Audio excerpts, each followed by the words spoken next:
Hello, I'm Jesse McAnally. And I'm Andrew DeWolf. And I'm Brianna Jones. And welcome to Musicals with Cheese, a podcast where I try to get Andrew and Brie to like musical theater. Andrew, how are you doing today? I am doing fantastic. Actually, I have a great offer for you. Oh, okay, I'm ready. I love an offer. So I've got this really good investment that I think you should take. I'm starting a casino in Miami, all right? I'm listening. Miami, everyone's favorite place to be. Everyone loves Miami, and the weather there is always fantastic. So I'm thinking you just throw down all of the money and, we make this thing happen. What do you think? I don't know. I get it. I'm a little ashamed my wife makes more than me. Oh. Wow, what a coincidence. Me as well. That's why I'm doing this. Okay. I'm in, but also you're going to jail for tax reasons or something, embezzling. I did an illegal thing off screen. Because my wife makes more than me, and I felt emasculated. I'm so emasculated. Not even my ruffled suit can help. And your wife, she's such a funny girl. What are we talking about? I lost everything. This week we are talking about the Broadway classic Funny Girl. Cue the music, Brie.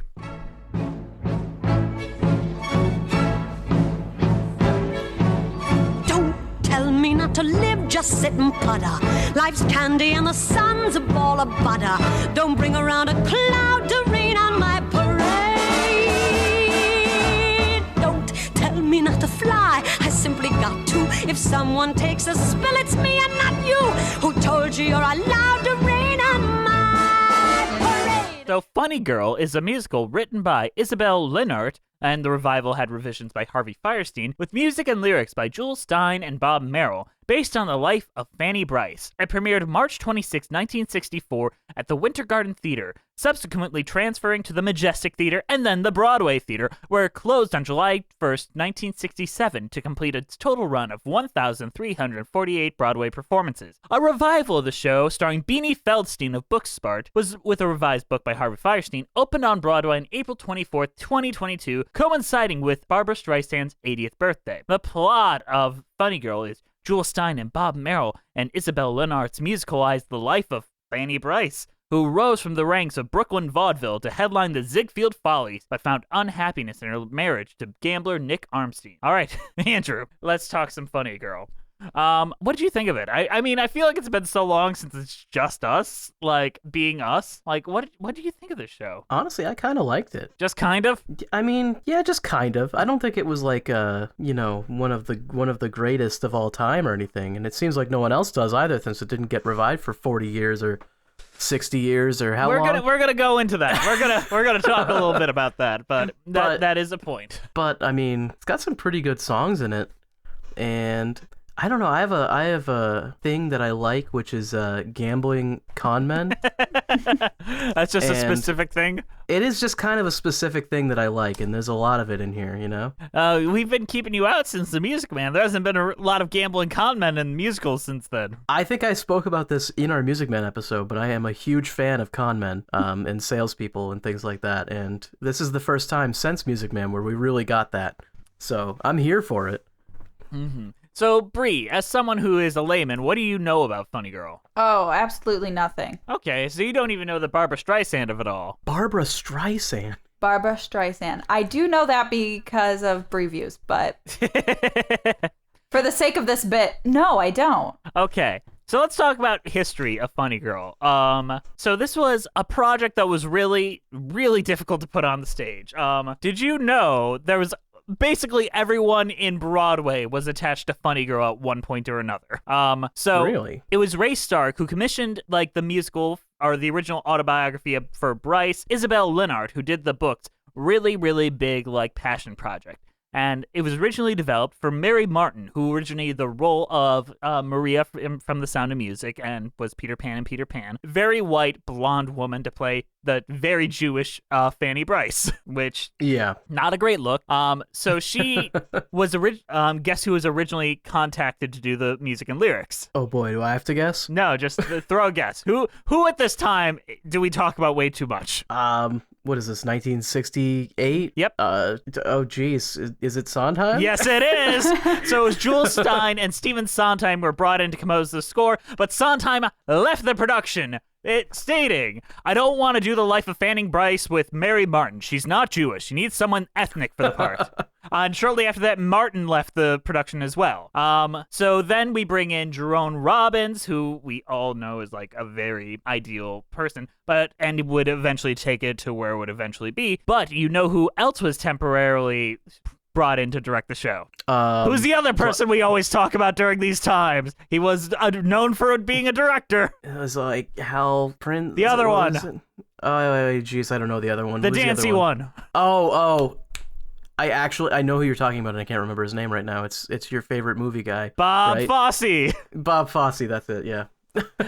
So originally, then Bob Fosse was developing it for Carol Burnett, who is also just fundamentally wrong for the role. And then he left, and he was eventually replaced by, I believe, Jerome Robbins, who was also very well known for doing Garson Kanin, and choreographed by Carol Hanley under supervision of Jerome Robbins. So that's what eventually happened. So all of that came in, and then Barbra Streisand takes over the role at long last. She's this big nobody, very Jewish, but immediately starts turning the show to her own advantages. For example, you have Nick's song, I Am Man, You Are Woman, right? Yes. That was originally a solo, and then the song just wasn't working, and then the director's like, you know what, write Barb some lyrics in here, and let's see if we can make this work. And everyone else in the production was just getting pissed off because every other song was being turned into a Barbra Streisand song, a song for Fanny. And just because Barb could actually sing this shit and knock it out the park. And she's someone who is big in Broadway that we have really yet to talk about in our entire coverage, in our nearly 200 episodes of musicals with Cheese. I think we've mentioned her once. The Barbra Streisand special. Here we are. We finally got there. There's a lot more to talk about with her, but this is the first big one, and her first big role. We need Streisand month. Where's Streisand month? I'm not ready for that. I don't think I could do that. I don't think I have the emotional willpower, to be honest. Streisand effect. That's much later in her life. But the Streisand effect here was turning an entire musical around one actress that could nail it. However, no other actor could ever step into the role because no one has those specific sets of traits, which is why it was nearly impossible to revive this for nearly half a century. Could have just gotten Barbra Streisand to do it again. She didn't really have interest. She did the movie, which I watched a lot. I have seen this movie quite a bit. You did not watch the movie. You didn't have time for it because unforeseen circumstances. But the movie is a pretty interesting time capsule of Barbra Streisand's performance. But when this came out on Broadway, it was up against another big, happy, jazzy musical called Hello, Dolly, where Carol Channing charmed everyone's pants off, and everyone was like, that's great. And so it's Barbra Streisand versus Carol Channing, and Carol Channing wins Best Actress. Barbra Streisand stands up in her seat, screams out, "You're all anti-Semitic," and then storms out of the Tony Awards. Hell yeah. I love Carol Channing. Is it true, though? By all accounts, yes, that is. And my resource there is My Little Tonys. Not that the story is true. Did she actually not get it because of anti-Semitism? I don't think so. I think Carol Channing's just very charming.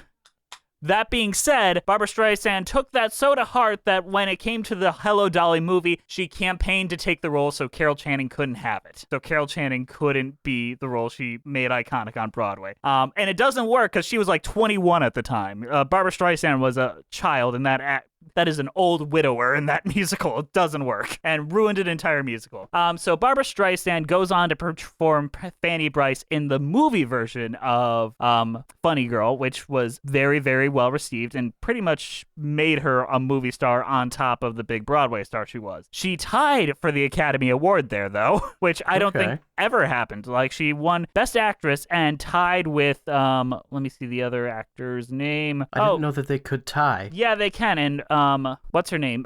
Be Kind Rewind did an incredible video about the tie. I want to figure out who it is. But Katharine Hepburn. So they tied for Katharine Hepburn in the 1969 Oscar race. So the thing I'm trying to make crystal clear is Barbra Streisand was Fanny Brice in a way that even the other divas at the time weren't their characters. Carol Channing was by all means Dolly Levi, but if Bette Midler's going to step in, it still works.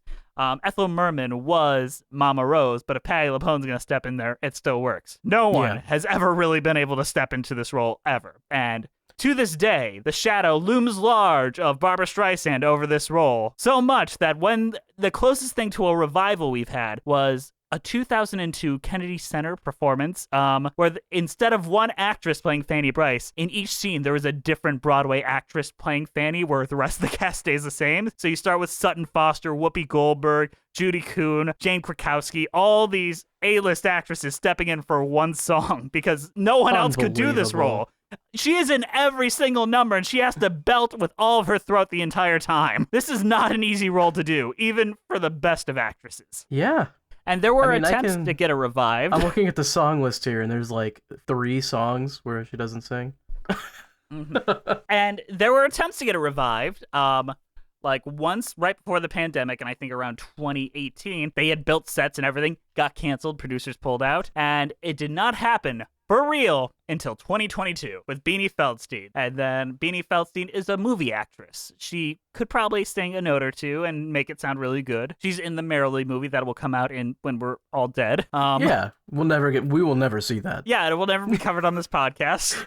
This podcast will probably be gone for like 20 years by the time that comes out. Yeah, that guy with the glasses will be reigning strong again, though. Yeah. Doug Walker will never die. He will review it. You know, I thought it was pretty good. So that is the reason why this show has such a lasting impression. And as Bree will tell us later in the preview segment, every review basically is like, you know what? No one can step into Barb's shoes. And the woman's 80 years old, like half a century's passed, and still no one can fill those shoes. Barb can't wear those shoes anymore. You kidding me? So what does that context give to you, Andrew, after seeing that show and seeing all that? I mean, the one I saw was pretty decent, I thought. For context, Andrew watched the West End revival that they did and screened to cinemas a few years ago. Because I wanted him to get the full experience of the show, which I don't think the movie gives. The movie gives a different experience, which is Barbra Streisand's really pretty, isn't she? Yeah, which, I mean, fair, but cool, you know. Okay, what is the plot of Funny Girl, Andrew? Funny Girl is about Fanny Brice, is that the right last name? Yes. Who she's trying to be an actress. I don't actually know what she's in. Vaudeville. Are they all the Follies? She's in the vaudeville? Yeah, vaudeville to the Follies. Okay, so she's trying to become successful. She isn't doing great, but then she gets given a chance by this dance choreographer guy who kind of just gets friend zoned. Yeah. Running theme this week. Yeah, next week. Yeah, a lot of friend zone talk. So she gets to go out, and she's a very big success, and this very rich-looking gentleman, what's his name, Nicky Arnstein? Yep. Or Nick Arnstein. They have different names for him. Nicholas Arnstein. Nicky. This Nick guy, he looks like a really wealthy gentleman, comes in, and he basically gets her a good job, and then she is able to move up to the Follies. What's the guy's name? That's not really that important, but Ziegfeld. The Ziegfeld Follies. And that's like the big thing, and everyone's super happy that she got in. But she gets in by using her own traits of being a funny girl. She's not going to play by their rules. She's not going to be the butt of the joke. Yeah, she tells her own jokes instead. Yeah. Yeah, because that's like a big part of it is she is not like a traditionally attractive woman, or at least according to the show itself. So she's more of a comedian in all the roles that she takes. But they wanted her to just be like the ugly girl everyone laughs at. But she's like, no, I'm going to tell jokes. And it ends up working a lot better. Mm-hmm. And she has a lot of staying power because of that. And Nick Arnstein wants to date her, basically. Yeah. And eventually they get married. Yeah, and then she sings a song about being named Sadie because all married women are named Sadie. Yeah, which is just kind of a weird thing. It's one of those things where I feel like the song came first. Yeah, I kind of feel that as well. And there's like a weird moment where like Nick calls her Sadie, and I'm like, wait, is this implying that he doesn't remember her name, or like what's going on? No, that was to say like I'm ready to marry you. Yeah, I figured that out later, but at first I was like, wait, are they trying to imply that he's like a cheat that doesn't really love her or something? I kept waiting for that to drop, but that never happened. No, which is actually good. I'm glad that never happened to be But that's honest. more accurate to real life, sadly enough. So Fanny Bryce is actually a fairly tragic figure in reality. Died at like age 59. Husbands left her just for her money and then just sold her out and cheated on her all the time. Like, she was not living her best life. And this movie kind of rewrites her history a little bit to give it a happier tint. Yeah, I mean, it changes a lot of stuff. I was reading up on like the actual history. Like in this Nick goes to jail and then they break up, but in like real life he was in jail when they started dating. Sometimes you need to change a narrative to make people seem smarter. Yeah. Yeah, so basically Act 2 is like they're married and they're living happy, but Nick is not making very much money and she's making more money, and he's emasculated and His needs dick to feels make more small. money. He got small dick syndrome. So he can't find any investors for his big casino project. So he has her invest in it, even though that's not a great idea probably. And then the casino gets wiped out by a hurricane, and then he decides, well, now my only chance is to literally break the law and do illegal embezzlement.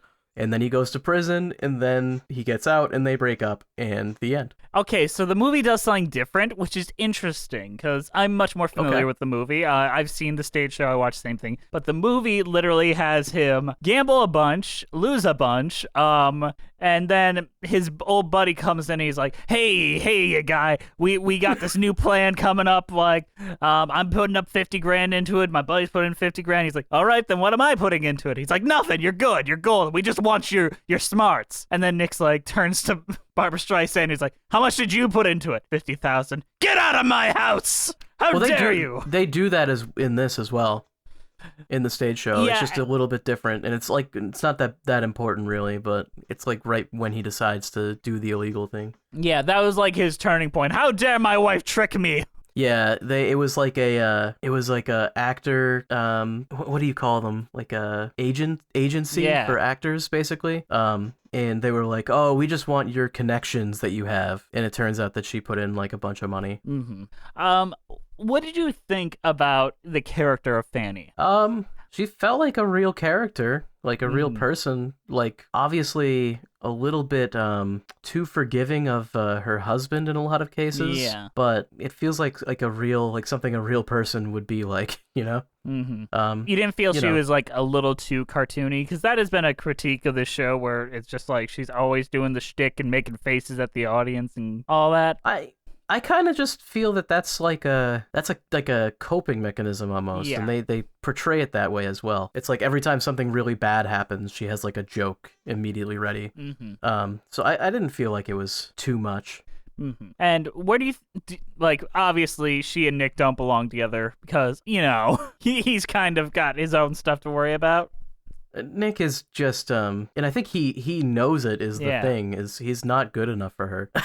Mm-hmm. And I think that at the beginning it felt like he was doing her a favor by giving her the time of day. Like there's like that line where she's like, I was embarrassed because the groom was prettier than the bride, like that kind of stuff. Like, and then she grows beyond him in a way. Yeah, and instead of him being able to accept that, it's like he can't accept that he doesn't have the power anymore. Mm-hmm. And the entire second act is just him like desperately trying to reclaim the power of the relationship. And it's good to see when they finally break up, though I almost wish it wasn't him that initiated the breakup. Yeah, that's always been kind of an issue with me in this musical, and a lot of it. Nick has a lot of the agency in this relationship where Fanny doesn't. Fanny has the agency in her career, which is great and something different, and her taking control of that is pretty empowering to see. But the relationship side of it, ugh. You almost want to see at the end her to finally, like, the big moment should be her being like, this isn't working. And I could see Nick being like, okay, you're right, and leaving without like fighting about it. But I don't think it should be him that is the one that's like, I think we need to break up. It's over, you know? Yeah. I agree. So when I first heard about Funny Girl and like the relationship side of it, I expected it to be like A Star Is Born or something like this, where he's like properly abusive, like a real piece of shit, and he's not. He's actually not. He's not that bad, all things considered. I mean, he's bad. Like, he's not a guy you want to be married to, but he's not. You aren't gonna look back at only the bad stuff with this guy. No, I mean, he's in, especially the first act. He's actually a pretty nice guy and like kind of fine. It's really Act 2 where he starts to be like, he's just too driven by needing to be the guy that has a lot of money and is well respected, and he can't bear that his wife is the one that actually has that. It's strange, because I do think he loves his wife, and I do understand why Fanny loves him. Like, I get both sides of this. There's never that, like, scene where he's, like, he's gonna slap her or something, or, like, something like that. And you're never concerned that he might. No, you never are, which is surprising, because this is from, like, the 60s, which... Yeah, same time as Carousel. There's a lot of musicals there where it's just like, yeah, spousal abuse, that's just a thing. Yeah, that in their romance, it feels very mature. I feel like this feels very 21st century, which is why it shocked me that there hasn't been a proper revival so long. Yeah, I think, honestly, the whole thing, the only change I would make is what I already said, just give her the agency of breaking the relationship off. Allow her to, like, finally realize that she doesn't need him and that it's not working. I like the final scene where they meet up much later and they're like, yeah, what we had was all right, but we're better off. We're better humans now. Which is such a strangely mature way to end a comedy musical. So what happens in the sequel? I have not seen the sequel, but I'm glad you've read into it. What happens in the sequel to Funny Girl, which is, like, what is it, Funny Lady? I think it's called Funny Woman or something. Funny Woman? I didn't actually read what happens. I have no actual clue. Well, Brie, why don't you tell us what happens in the sequel to Funny Girl? I feel like that would be a fun little bit of... Can we just get the Wikipedia, like, synopsis? I'm bringing it up now. All right, Brie, lay it on us. I'm very curious. I know it's got, like, overwhelmingly negative reviews. What can you do? Because the movie was such a big success, Oscar winning, all of that. Like, we need to capitalize on it. It's the Grease 2. Okay, it was Funny Lady, by the way. It is Funny Lady, okay. Yeah, don't look up Funny Woman because you won't find it, and you'll actually see some weird pictures of Kate McKinnon or something. Okay, let's see. Funny woman, yeah, yeah, yeah. Funny woman, yeah. Funny woman, share your smile with me. Okay, so Funny Lady is the sequel to Funny Girl. It is a highly fictionalized account of the later life and career of comedian Fanny Brice and her marriage to songwriter Billy Rose. Oh, it's just the second marriage? Yeah, that makes sense. Okay, so Funny Lady received mixed to negative reviews from critics. It holds a rating of 29% on Rotten Tomatoes based on 14 reviews. Let's see. Vincent... Is there even a plot? I don't know. Let me look. How many years later was this? Oh, this was like most of a decade later. So the movie came out in like 68 and this came out in 75. Yeah. Maybe this is why there was never a revival. It got nominated for 5 Oscars. Wait, this did? Yeah. Kander and Ebb wrote songs? What? Yeah. Nick Arnstein came back. No, it's not even the guys that... It's not even Jules Stein who did it. It's the Cabaret guys they got. They hired the guys that did Cabaret and didn't even do Jules Stein again. There is actually no plot synopsis on Wikipedia. No, there's not. Or on IMDb. Wait, I found one on IMDb. Are we ready? Yes. All right. The continuing story of Fanny Brice, following that depicted in Funny Girl 1968, is presented. An established star on Broadway as a headliner for the Ziegfeld Follies, Fanny and the rest of the world are hitting difficult times entering into the 1930s. Her marriage to Nicky Arnstein, who she still loves, is ending in divorce, and even Florenz Ziegfeld Jr. is having trouble coming up with money to continue to produce the Follies. Along comes brash nightclub owner and song lyricist and wannabe impresario Billy Rose, who says he can raise the money and has the material to produce his own revue, and he wants Fanny to star. Fanny is both attracted and repelled by Billy because of his chutzpah, his stubbornness, and knowing that underneath his outer veneer is the soul of a true hustler, much like she was when she was first starting out, and much like she still is now. Though their professional trials and tribulations, they slowly start to fall for each other, but Fanny admits that Nikki is still never far from her mind. I can see why that isn't, like, it's the same movie. Yeah, we'll have to cover this on something. Oh, go ahead. Well, what was that? I just said yeah. I was going to say it was the 7th highest grossing picture in 1975. Like, it was up there. So people wanted to see it. Yeah. But it just wasn't good. Yeah, I mean, good for them, I guess. James Caan, famous actor. He was in The Godfather, in Elf, and no other movies. It was 3 years after he was in The Godfather, he decides, you know what? Funny lady. It's time for me to get funny. As long as Miss Streisand as Fanny is singing the blues or singing anything else, Funny Lady is superb entertainment. But the minute she stops, the movie turns into a concrete souffle. It's heavy and tasteless. That's my review of every Marvel movie. A concrete souffle, heavy and tasteless. Unless Barbra Streisand is singing, Marvel is just really boring. Yep. You know what? That's a pretty good review. But we should transfer into our favorite section about reviews. It's time to compare our opinions to that of the New York theater critics. It's time for previews. It's time for previews. It's time for previews. All right, Bree. We've got a lot of reviews, courtesy of DidTheyLikeIt.com. DidTheyLikeIt.com. The New York Times, this is March 27th of 1964. Who wouldn't want to resurrect Fanny Brice? What a question. Oh my goodness. Someone hasn't read Frankenstein. Funny Frankenstein.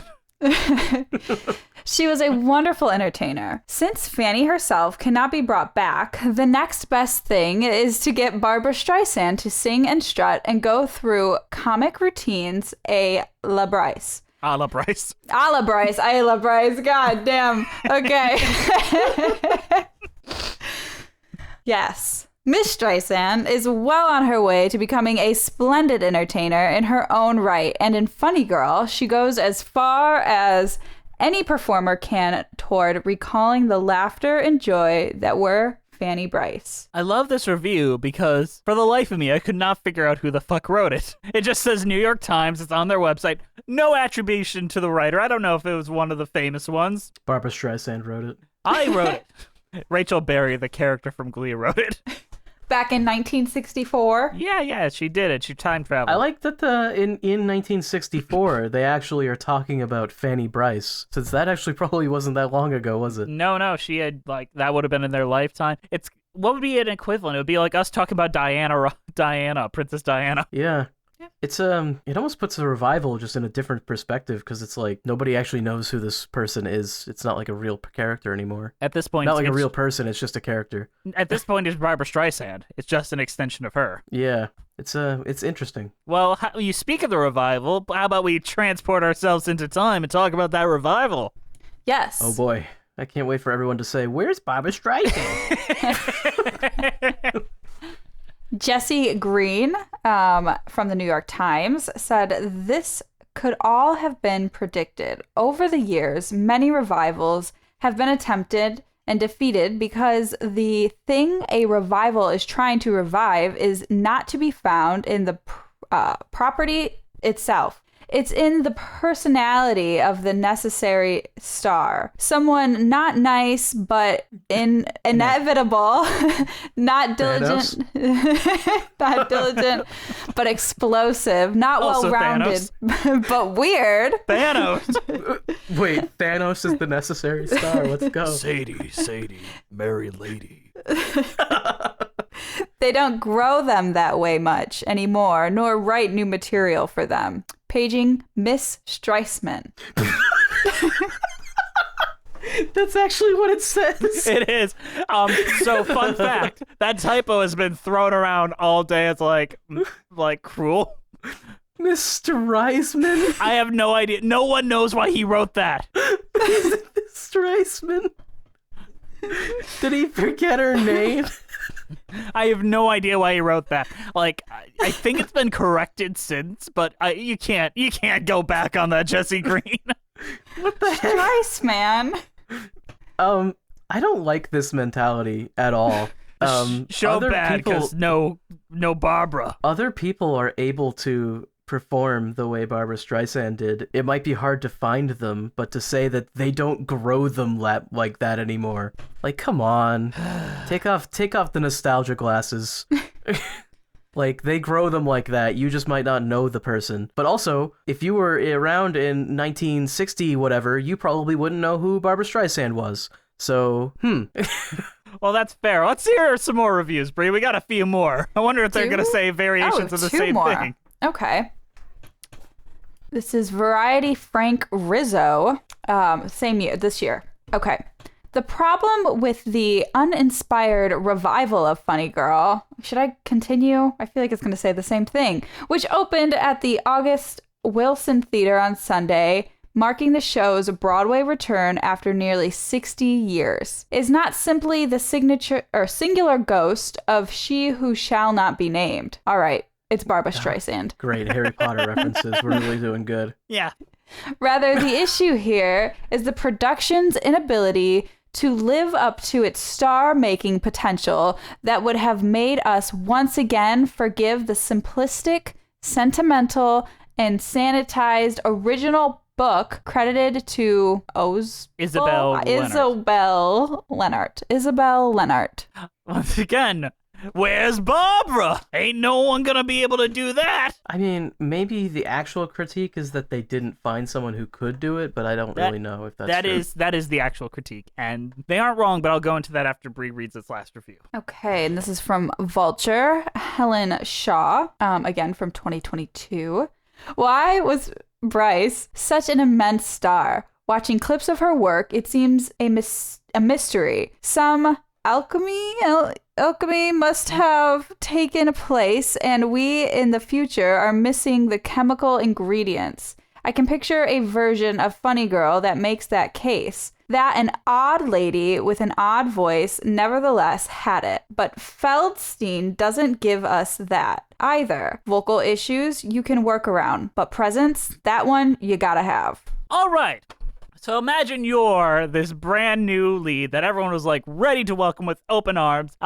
Then you hit the stage and you come out and every review is just like, is she bad? She is the bad part. She is the reason why this doesn't work. She's not Barbara. Every review is tearing her apart. So much that 2 weeks after her premiere, she is not in the show right now. As we speak, her understudy is going on. Is her understudy doing good? Yes. Oh no. Yeah. That's sad. So much that people are retaking the reviews and being like, with her, it's really good. She's the present. She's great. Oh, I mean, that's good no. it's good for the understudy, but damn, you gotta feel bad for the... Yes, and credit to Beanie Feldstein. She is a Hollywood actress. She was in Lady Bird. She was in Booksmart. She is Jonah Hill's sister. Though all those things are true. And she does have a voice, but this is a very difficult role that only one actor really could play. And the only reason why the show is written like this is because it was written for that one actor and around that one actor. So those were big shoes to step into, and Beanie Feldstein could probably do like a Mama Rose or like Mary and Merrily, like that's ideal. But this was just too difficult for her. I feel bad. I feel really bad. She was thrown to the lions and no one's standing up for her. Yeah. A similar situation is happening with Katrina Lenk over at Company, who also doesn't have the voice to sing the role Bobby right now. Like, I just heard her on when she performed it on whatever late night show, and she is struggling. She is screeching through, and it makes me feel really bad. I'm not a singer, but I just lower the fucking notes, guys. Bring it down a little bit. You can have your stunt casting and have them not destroy their vocal cords. This is a particularly difficult one to do that type of casting as well. Yeah. There's a lot of songs and they don't really hold back. And I don't like the framing of like, we need Barbara Streisand. She's the only person who could ever possibly do it. I agree. But you do have to cast someone who can do it. Which is why remember that production I talked about, the 2002 production where they just had a different Broadway actress play the role for each song, basically. Which I think is embarrassing. Well, that was just a for funsy night. Now, the one we watched, what was that? That was the West End production, and they did kind of change the vocals a bit for that one. Okay. Honestly, that's fine too, in my opinion. I don't think there's anything wrong with lowering the key. If you can get it so they can sing it, the audience is not going to care. Maybe some of these snooty critics will be like, I noticed the key was very different. They can't really sing like Streisand. But, like, Who gives cares? a fuck? If the show's good and you have a... But the interesting thing is the one that's like, you can work around vocal faults, but presence is... I don't think that's fair. Presence is a thing that you either have or don't, and it's subjective as fuck. I mean, maybe they're talking about, like, vocal, like, resonance. Like No, they're not able talking to about, like, sing it out. presence as an actor on stage. Oh, well, I guess I wouldn't Yeah. know what that looked like. Also, did any of these people ever see Barbra Streisand do it besides the movie? Probably not. So, what the hell are they talking about? Shut up. Yeah, I'd say probably not. Do you even know what Barbra Streisand looked like when she was performing it every single night? You guys weren't even alive. You make good points, Andrew. I feel like we had to go to classic Brie views for a while here, but I do want to dive a little bit into the Letterboxd Brie views. Are we ready for that? Yes. Andrew versus Brie? How's that sound? Sure. I like it. Yeah. All right. So this is 1 star or 5 star. These are pulled from the website letterboxd.com for the reviews of the Funny Girl movie. All right, Brie, you're up first. All right. Hit me. Here's the full review. You expect me to believe this movie takes place the same year as Downton Abbey? 1 star. That is correct. Yes. All right, Andrew, you ready? Yeah, let's do it. The letter E. Is that written out the letter E, or is that just That's E? just E. Is there like a picture of Markiplier as Lord Farquaad next to it, or No, nothing like that. No. Okay. Not very much context clues then. 5 stars. That is a 1 star. All right, Brie. Yes. Nick Arnstein, I'm living in your walls and I am your sleep paralysis demon and I am following you wherever you go. I will haunt you for the rest of your life. Ooh. I mean, it sounds like a 1 star, but I'm gonna go 5. That is correct. Yes. Andrew, Is you the ready? answer I am Barbra Streisand, or No. Are you ready, Andrew? yes?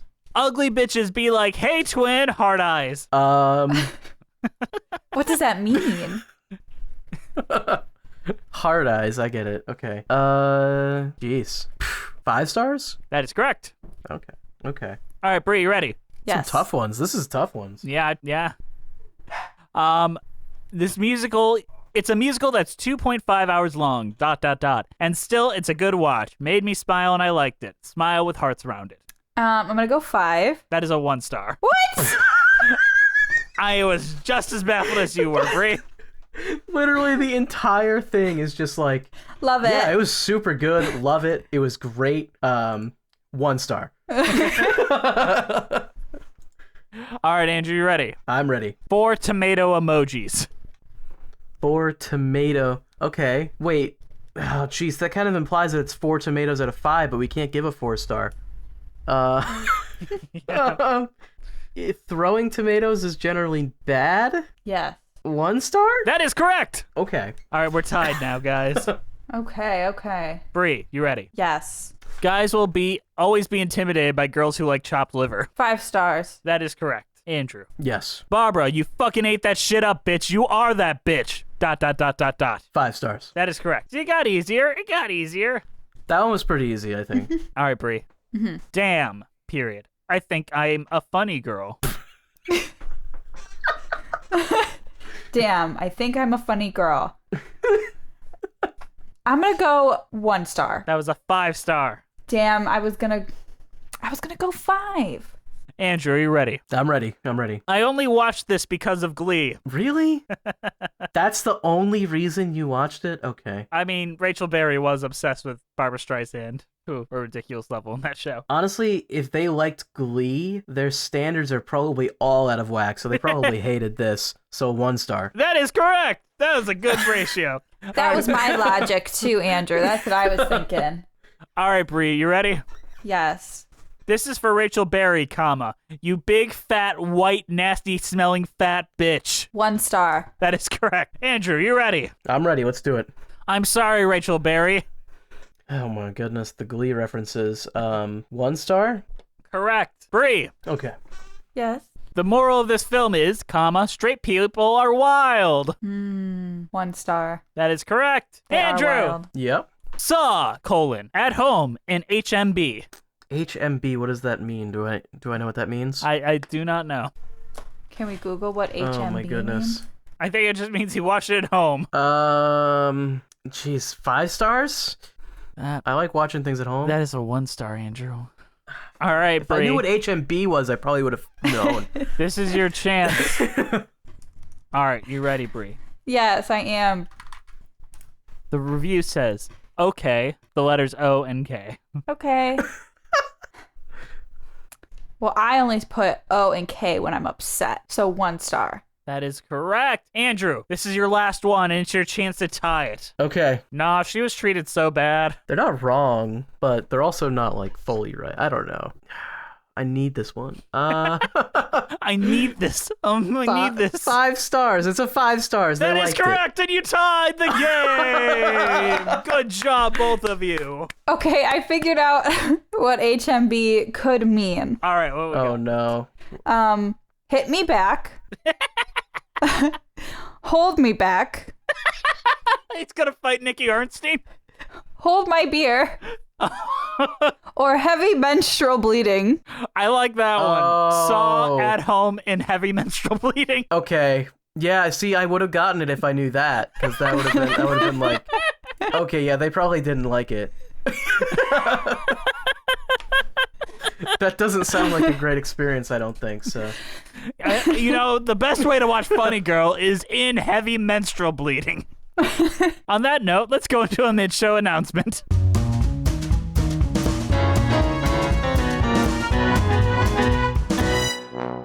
Hey guys, sorry to interrupt you in the middle of the show, but we've got a shill at you.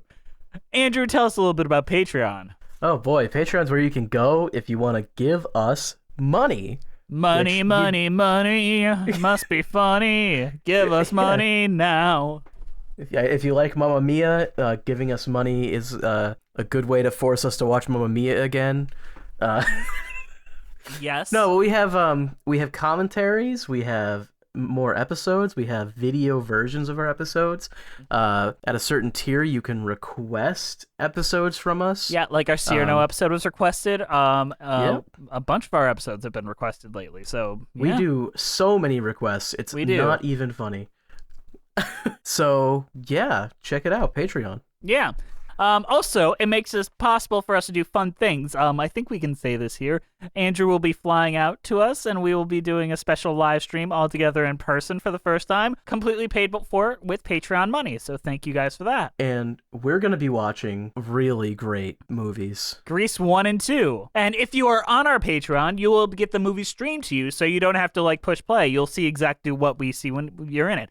You'll be in our Discord. So honestly, there is no reason why you shouldn't be on our Patreon, especially Just to enjoy don't- that more. Don't tell them that, because now they're going to think if they subscribe to our Patreon, they have to watch Grease 1 and 2. Oh, you're right. You don't have to. You just have the opportunity to. You're not required to watch Grease 1 or 2 if you're our patron. Have Maybe either- Grease Live. Have either of you seen Grease 2? No.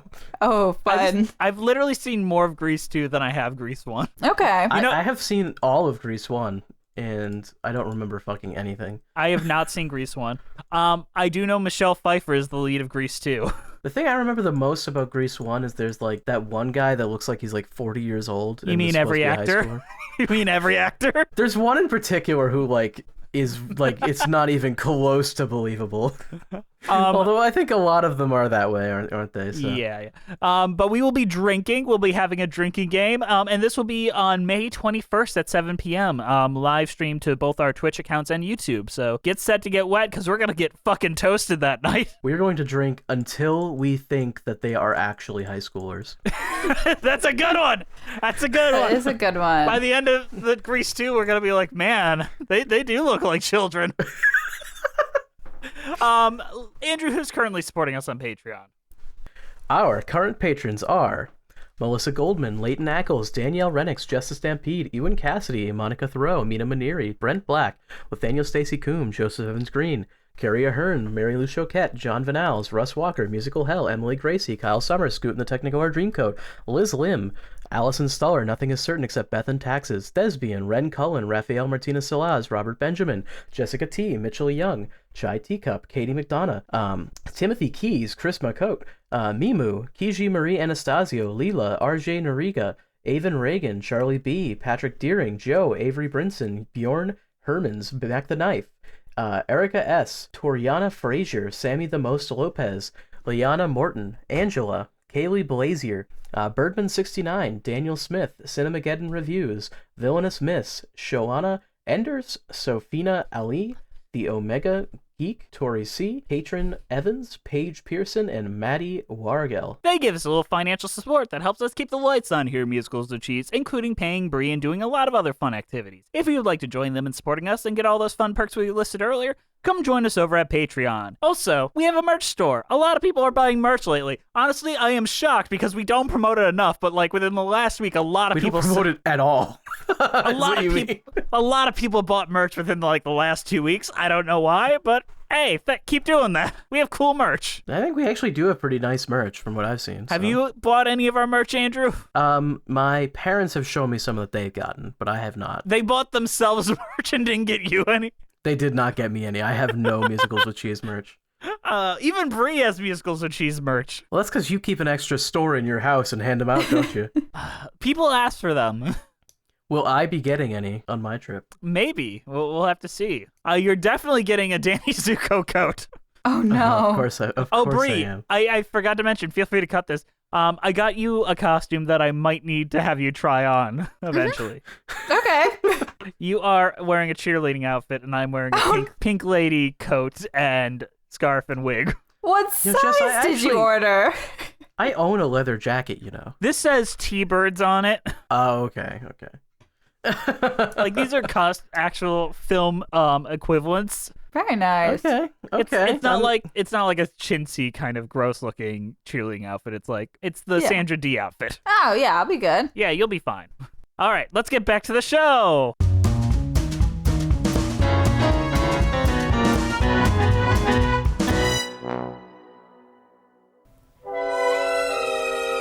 If a girl isn't pretty, like a Miss Atlantic City, all she gets from life is pity and a pat. Kindly name a star who hasn't won a contest or a pageant. If she hasn't, she just never gets to bat. She must shine in every detail, like a ring you're buying retail. Be a standard size that fits a standard dress. Let's talk about the opening number, which is If a Girl Isn't Pretty. Which is a very mean opening number, because every Fanny Bryce I've ever seen has been, like, so cute. Including the real one. Yeah, I don't even really know. Maybe it's like a 1920s thing where they're trying to be like, women had to look like exactly perfect or something. I don't know. I saw what 20s women looked like, and... No, yeah, you know, I think you're right about that. Yeah, it's a very mean-spirited one, although I guess it kind of makes sense. It's like this is what she's fighting against. Yeah, but also, look at what Fanny Bryce really looked like. She was fine! No, yeah, I saw that as well. I mean, she was like a clown in a way, like she liked to do funny faces, but... And Barbara Streisand has like a little bit of a weird nose, and Beanie Feldstein is bigger, I guess, and that's it. It confuses me. They, you know, they're going for a thing, and it's, yeah. A lot of Act 1 is about that, so, you know, it's like... I don't know, I feel like they're writing a bill they can't pay off. It's kind of like Violet. Remember that show where they're like, oh, you're ugly because you got the scar? Oh, yeah, that one was whack. But it's like in your mind, like you're supposed to imagine the scar. Yeah, it's like you're supposed to, like, picture that they're horrible, but, like, they're not. It's like, what? But this is like, if a girl isn't pretty like a Miss Atlantic City, she should dump the stage, try another route, and any guy who plays a quarter for a seat that just feels like he oughta see a figure and his wife can't substitute. Basically, if you ain't prettier than a guy's wife, you shouldn't be on stage. Yeah. Yeah, this is just a weirdly mean-spirited song, which almost makes her I Want song sell even harder. Yeah, I mean, I don't think it's a bad number or anything. I think it makes sense that they would want to have something like that. It's another, like, case of them telling you that somebody is ugly, but then when you look at them, you're like, well, No. Yeah, and I don't know, it's just mean in general. Like, you really shouldn't have to try to think And of we're someone not as holding ugly. this to like present standards like at all. It's just kind of like, oh yeah, the song's kind of mean, but I feel like the actors never sell that part of it. It's fine. I'm fine with it. Yeah. I'm the Greatest Star, which is her I Want song, where she's trying to convince them that she's actually better than everyone else. I got 36 expressions. Sweet as pie to tough as leather. And that's 6 expressions more than all them Barrymores put together. Instead of just kicking me, why don't they give me a lift? Well, it must be a plot, because they're scared that I got such a gift. Well, I'm miffed, 'cause I'm the greatest star. Do you think she's actually a good performer? I think as far as the stage show is presenting. I think she's a good comedian, but she is not a good dancer. Yeah. And they make it very clear, like, even up until the end, like, she just doesn't actually have good dance moves at all. Yeah. I think obviously intentionally so. Like, I'm pretty sure the performers actually could dance well if need be, but they don't on purpose, is what it seems like to me. Mm-hmm. So I don't know. I think as a comedian, she's got some funny stuff, especially for comedy standards of probably vaudeville weren't very high. I mean, do you want to describe to Brie like one of the big comedy moments, the wedding song? The wedding song? Yeah, basically she's told by Mr. Ziegfeld like, hey, you're gonna be in this wedding number. She's like, I don't want to be in this wedding number. If I go up on stage and I say I'm the most beautiful girl in the world, they're all gonna laugh at me. He's like, you're a comedian. They should laugh at you. She's like, yeah, but that's laughing at me. I want them to laugh with me. I want to be the one that chooses it. He's like, you're going to sing the song, goddammit. And she's like, all right. And then when she goes out, she puts a pillow under her stomach and shows that she's pregnant, and they're laughing. Yeah, that one I could not figure out. I was like, what's the joke? What is the joke here exactly? That she's pregnant? The joke is like she is beautiful because her husband knocked her up and he's stuck with her. Like in the way that she specifically delivers, like, the result of my husband's affection makes me beautiful. Yeah. Like that's like the perfect kind of description of her kind of humor and using the follies to her advantage. I feel like she has much better jokes later, but yeah, that's one of the big numbers that she does. I mean, it works because they set it up straight with like all the beautiful like brides. Then she steps up and the lyrics mean different things, where she steps up with this giant belly and she dresses it like, I'm the beautiful reflection of my love's affection, a walking illustration of his adoration. His love makes me beautiful. Where it's like, yeah, I'm beautiful because he nutted inside me and made a baby. You're so good with words, Jess. I am. They should have said a poet, but they said me instead.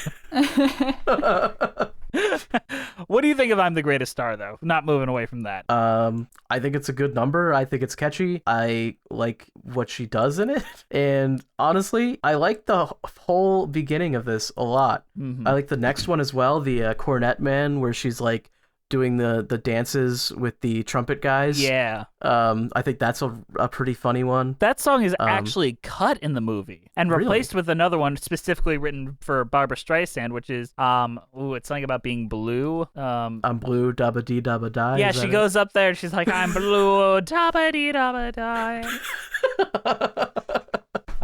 What was it called? Funny Girl. I mean, it's a replaceable song because it's not a story song at all. It's just it's a show number. So basically, instead, she's asked if she knows how to roller skate. She's like, yeah, I know how to roller skate. And then she goes out, doesn't know how to roller skate, fucks it up hardcore. And then they're like, well, let's sing a song. She sings a song about, like, I'd rather be blue thinking of you rather than be happy with somebody else, which I think thematically leads up to the arc better, which is, I kind of like this song better than the Cornet Man, even though the Cornet Man song is kind of funnier. I mean, I'm sure it fits well. I don't think of the Cornet Man song as, like, part of the story at all. It's just, like, this is the song that she's singing on stage. No, I agree. Then we're gonna get into like the famous ones, like People. People is like so famous. I heard it 50 times before I even heard Funny Girl.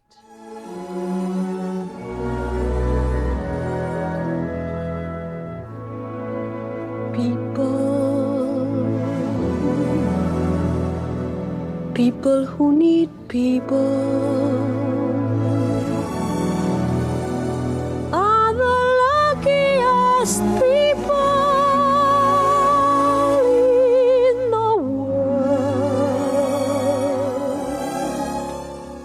This is she's singing about how like she wants someone who makes her want people or something like that. Yeah, people who need people are the luckiest people in the world, and Yes. all of that. Like how much she loves this guy and how good it feels to be wanted. I feel like so much of the love story with Nick Arnstein in Act 1 It's so was effective. me. It was me waiting for the shoe to drop though. I kept waiting for like the reveal, like she runs off to meet him in New York and he's with a different woman, or something like that, and it never happens, which I think is actually good because I think that story would have really sucked. I feel like if you spend so much time on it in Act 1, which they do, you don't want to see it fall apart in the traditional, like, he's such a monster kind of way. No, I didn't want to see that, which is why I was So a little pleasantly surprised when it didn't happen. I was like, oh shit, he's actually just like really in love with her. Wow.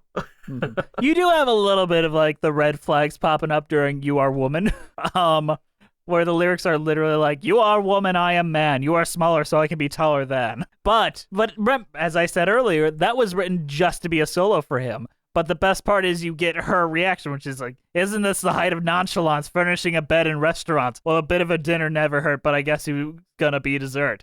Like, you get her telling jokes, undercutting every horrible thing he's saying. I think it's a good setup though, because that song actually sets up why he does what he does in Act 2. Exactly. It does like 50 things, and then she tells jokes, so you're too busy laughing at the jokes to see the red flags. And you're in her position too. Yeah, you're kind of like, you're with her where she's like excited about this and she's not actually paying attention to like how The misogyny. he's so like patriarchal that he's going to be like very upset when he's not the one making all the money and he's not the one like with all the respect, and she is instead. Yeah, I like that song a lot. I just remember like the actor playing Nick getting really pissed that Barbara's just kept taking every song. Everything had to be about her. Then we've got the Act 1 closer, which everyone fucking knows. Everyone and their mom knew. Did you know the song before hearing it, Andrew? I did. Don't I've Rain heard on the this one. Parade? Yep. Get ready for me, love, cause I'm a comer. I simply gotta march, my heart's a drummer. Don't bring around a cloud of rain on my parade. I'm gonna live and live now. Get what I want, I know how. One roll for the whole shebang. One throw, that bell will go clang. Eye on the target and wham. One shot, one gunshot and bam! What happens to this song? What triggers this song, Andrew? Oh boy.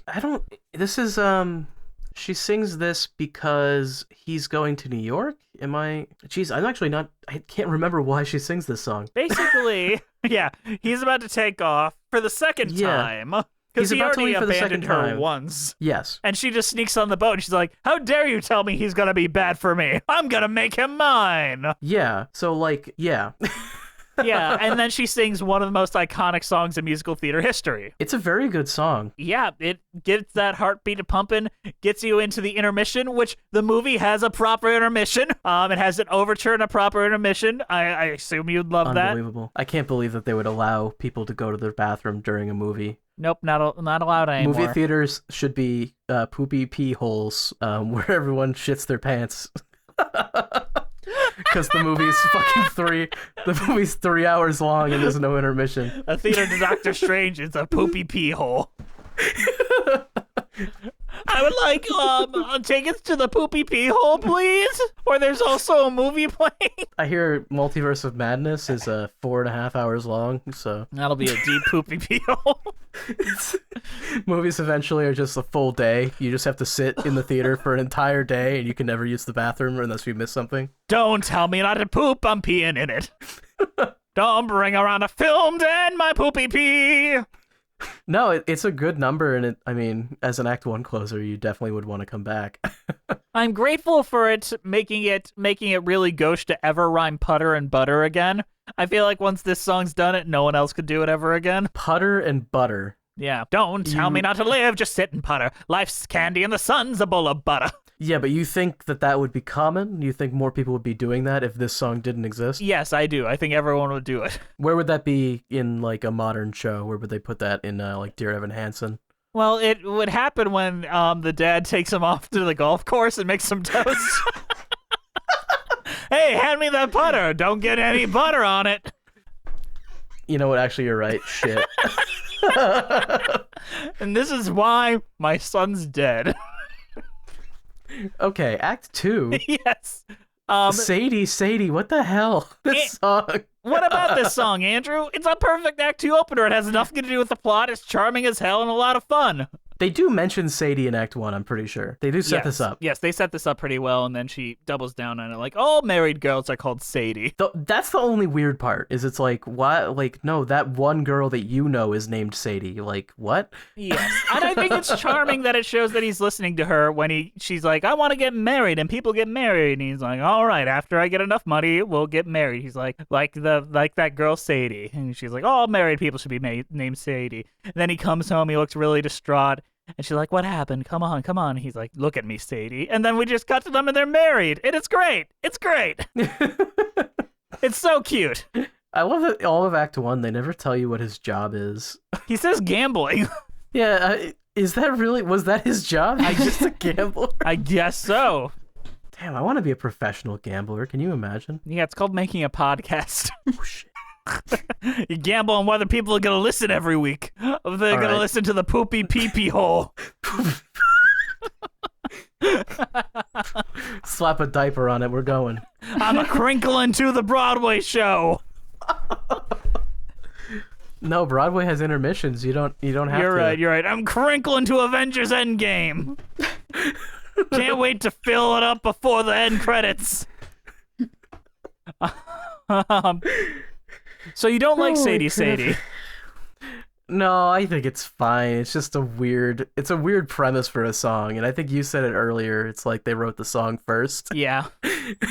They're like, we got all these rhymes for Sadie. Like, I do want to say, too bad nobody's named Sadie in this show, and they're like, well, what if? Something I noticed when comparing the movie soundtrack to the original album, Barbra Streisand is kind of known for doing like the, like Fran the nanny voice, like, oh, what, like, put some stuff on my feet, please. And that's very throughout the entire movie. But the original album, the original stage album, she doesn't really do that. That's not like a shtick she pulls. And yeah, I just found it weird that between doing the original cast album and going to the movie, she had solidified her shtick that she would stick to for the next 50 years. Well, don't tell anybody that reviewed the Broadway show about that. But because they probably have only seen the movie, so. It bothers me a lot because there's no clips of Beanie Feldstein anywhere performing this. I cannot find a bootleg, nothing. Do we even know that she's bad? I can take people's words. I haven't heard a fucking peep. The only thing we have is the commercial where she looks at herself in the mirror, does a Barbra Streisand impression, and is like, "Hello, gorgeous," and then that's it. They're just going off the movie. Maybe. But speaking of that, let's move on to the music that makes me dance, which is the 11 o'clock number, and a great song, a beautiful, beautiful Streisand ballad.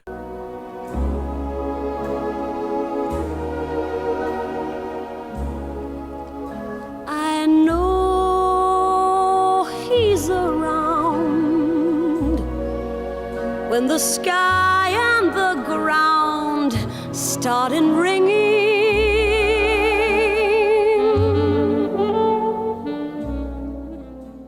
Yeah.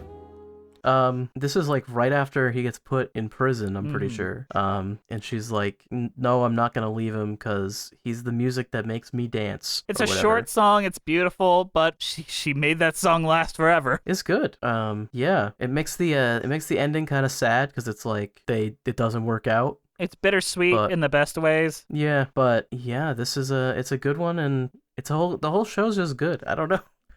I don't have a ton to say about most of these songs. I do want to say that in the revival, this is no longer the second to last number, but the third to last number. What did they add? They added a song called Funny Girl, and then they gave a Don't Rain on My Parade reprise, and then the People reprise. Oh, the People? That's a weird one. Yeah, that's what they end on. A lot of the critics also complained, and this is rightfully so, that the show is over 3 hours in the revival now. Like, even Les Mis is currently not even close to 3 hours in its current form.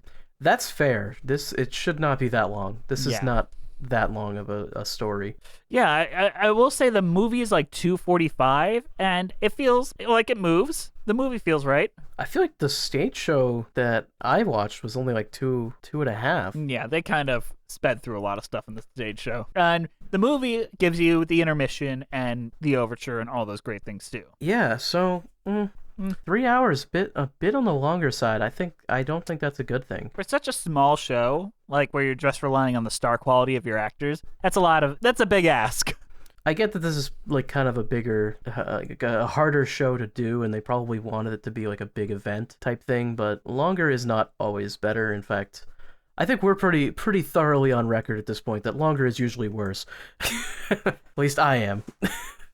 So Bree sent us a link of Beanie Feldstein singing a tiny, tiny bit.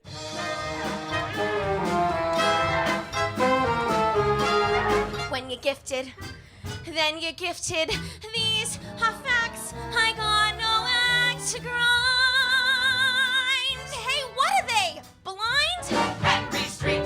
No, it ain't Broadway, it's Henry Street. Long after midnight, it's lit up as bright as a lighthouse. Brighter tonight than the White House. She's fine. I guess fine isn't really good enough for a show like this, though. I guess. But they're very conservative in showing what she's singing. Even you have to admit that, Brie. No, there's like, she sings a bit more at the end. Hang on. Mr. Arnstein, here I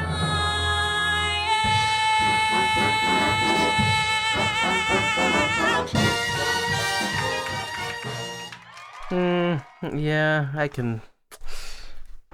can sort of see what people might be saying. Yeah. I think she's great. I think she's a great actress.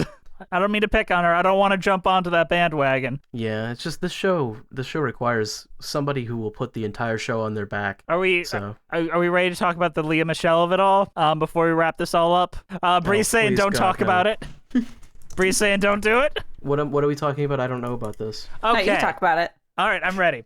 So Rachel Berry from Glee was played by Leah Michelle. And Leah Michelle is not a nice person by all accounts. She can be considered a cruel, mean person, but she is very talented, has a great voice, all that type of shit. She openly campaigned to be Fanny Bryce in a revival of Funny Girl for many years, including her time at Glee. So much that when Beanie Feldstein was announced to get the role on Broadway, Beanie Feldstein didn't trend, Leah Michelle did.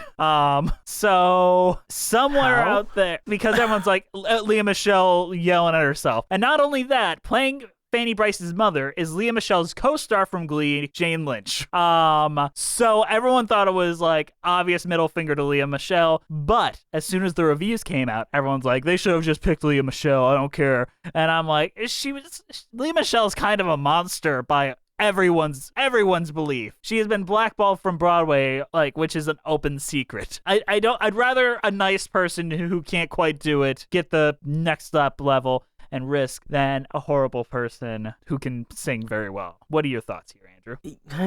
I don't know enough about Leah Michelle to like say anything, although I think you're usually pretty well connected with this type of drama, so I have heard one-on-one stories that I cannot say here, but yeah. So I think I'll trust you on this and say, yeah, let's keep assholes off the stage. Yeah. But keep them out in the seats where they're gonna be wearing diapers and Liam...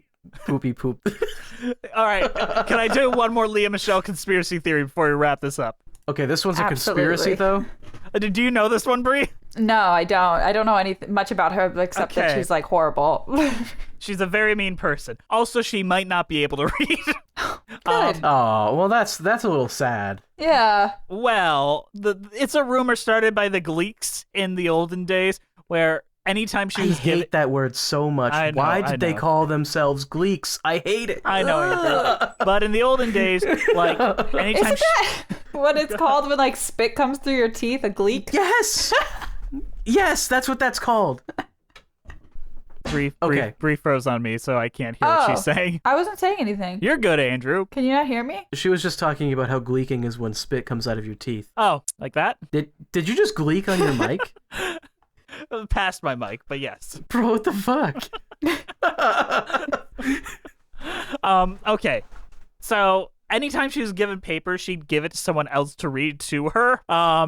She was never seen reading a script. She would always have it on her, and anything that she was ever writing, it was like in short, like 1 or 2 word things. So the rumor became that Leah Michele didn't know how to read. And that all of her tweets, and she admitted this, like all of her tweets are not written by her. She just tells someone what to tweet, just like Donald Trump does. So the joke is Leah Michele would be really upset about reading the Beanie Feldsteins playing Fanny Bryce if she could read. That's the what's that, King of the Hill meme? Yeah, or no, it's Arthur meme.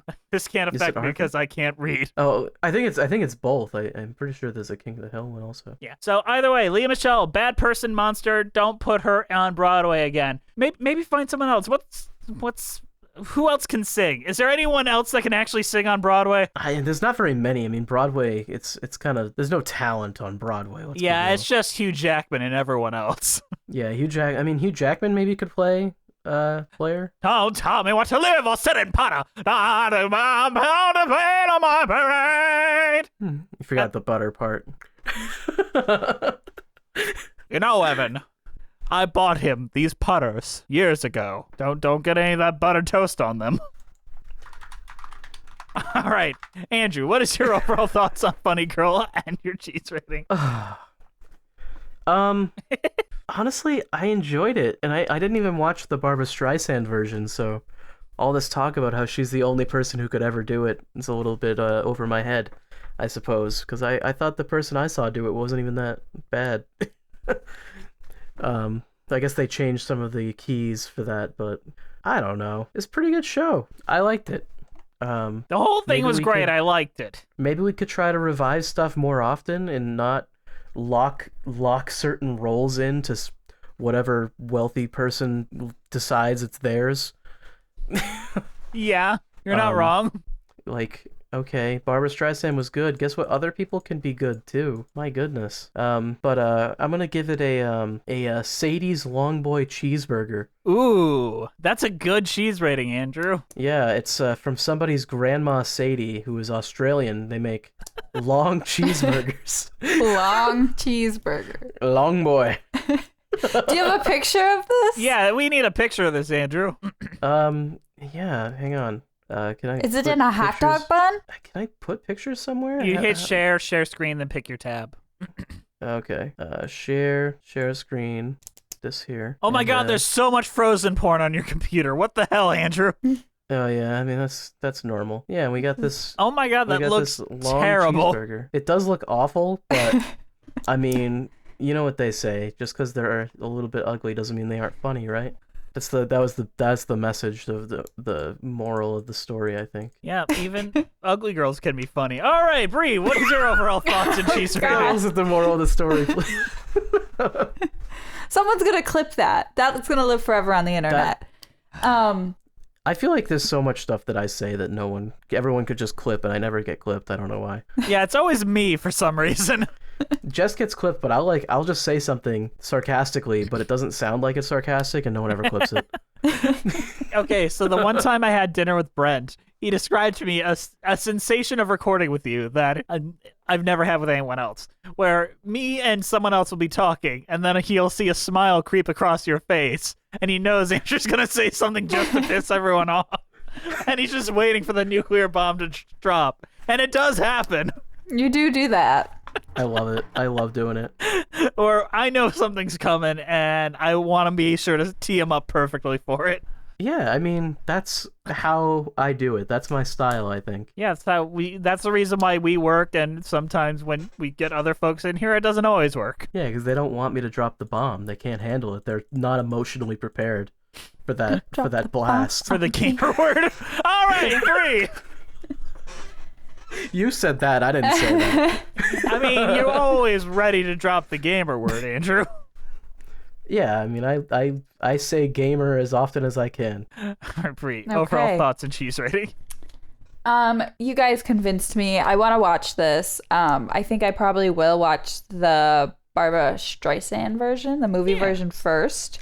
But I have to agree with Andrew that we don't need to gatekeep this. Other people can play this role. There are lots of talented women out there that could definitely sing these songs and do it. Like, come on, guys. But I'm gonna give this a Barbara's cheese puffs. They look good. That sounds good. I love Funny Girl. Funny Girl's great. It's a funny show. It's a lot of good times to be had while watching and listening to it. The album, highly recommended. Every song is a banger. I know we didn't talk about every song, but I don't think there's like a really bad song in the bunch, and that's rare for like even classic musicals. I am slightly more interested in Funny Lady now that I know Candor and Ebb did the music. So maybe that'll be a Patreon episode. Patrons, let us know if you'd want us to cover that in our like a little mini episode just for you guys. But my cheese rating is Parade Sharp Cheddar Cheese Snack Spray. Sold at Menards. Because ain't no one gonna rate on my Parade cheese snack spray. Don't you bring around a cloud to rate on my Parade cheese snack spray. All right, guys, that was Funny Girl. Look at us. We did it. We covered the thing. We are the funniest of girls. It is modern and relevant, and it happened in 2022, and we covered it. Yeah, we certainly talked about a musical on a podcast where we talk about musicals. We did the bare minimum of our jobs. We talked about the controversy happening at the moment. We did everything we were supposed to. We did everything that people come to us for. Good job. We didn't talk about that guy with the glasses nearly as much, though. We can kind of cram that in here if you want. I mean... What would the Cinema Snob say about this musical? Cinema Snob would say it's not nearly pornographic enough. All right. Okay. Glad that made it in. Thank you guys for listening. We're on iTunes, Spotify, Stitchers, at Musicals with Cheese. We're on Twitter at Cheesy Musicals, Patreon Musicals with Cheese, Instagram Musicals with Cheese. We have a YouTube page called Musicals with Cheese, Patreon-only podcast called Patreon with Cheese. Email us at musicaltheaterlives@gmail.com. Our keeper of the cheese is Juliet Antonio. You're the fucking tits, Juliet. This show is produced by the wonderful, the incredible, one of my favorite human beings on the entire fucking planet, Brianna Jones. Our theme songs were created by Robin Nash of IOU Music UK. Thank you to the Broadway Podcast Network for having us on the platform and for not kicking us off for, leaking all over the place. Leaking. Bro. Sometimes you just gotta leak into each other's mouths. Jess, I was watching Pop Quiz Hot Shots the other day. Oh, as you do. It's so rewatchable. It's very. Did you know they had a trivia question on there, and then the answer was Miss Saigon, and no one got it? Oh my gosh! Did you know the answer? I did know the answer, actually. What was the question?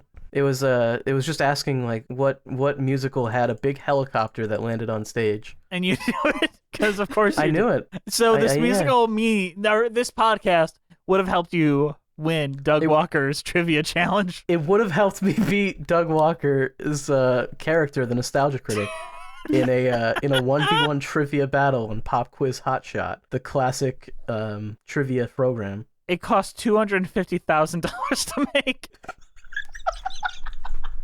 I thought I'd just remind everyone of that. Okay, we're done. We're fucking done. All right, we'll see you next time on Musicals with Cheese.